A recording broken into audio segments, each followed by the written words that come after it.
Пастроцветната фиеста завладя улиците на Поморие и зарадва туристите и жителите на града. В двата фестивални дни гостуващите състави от Чирпан, Ловеч, Карнобат, Балчик, Хасково и Поморие ще представят пред гостите и гражданите на крайморския град специална програма.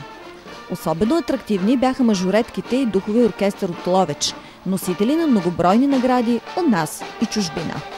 Основан през 1986 година. От мен, аз съм главен художествен ръководител и диригент на състава.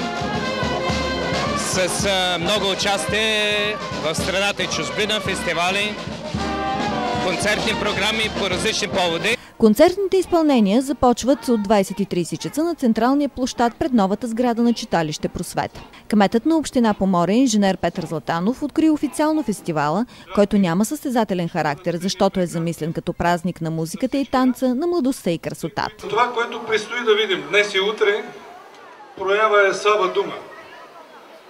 Мисля, че точната дума би трябвало да бъде тържество на красотата и хармонията. Домакините от мажоретен състав при читалище Просвета с ръководител Жулиета Малчева поздравиха всички участници с ритуалния танц на поморийските лозички, спечелил второ място на Международния фестивал Созополска панорама 2008. Това е един от най-големия ни празник.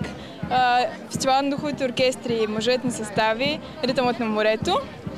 И тази година представяме Поморие по един много добър начин. В края на фестивала всички участници ще получат почетна статуетка, изработена по проект на художника Тихомир Витков и диплом от община Поморие. Фестивалът на духовите оркестри и мажоретните състави е включен в програмата на ежегодните празници "Море от вино" в Поморие.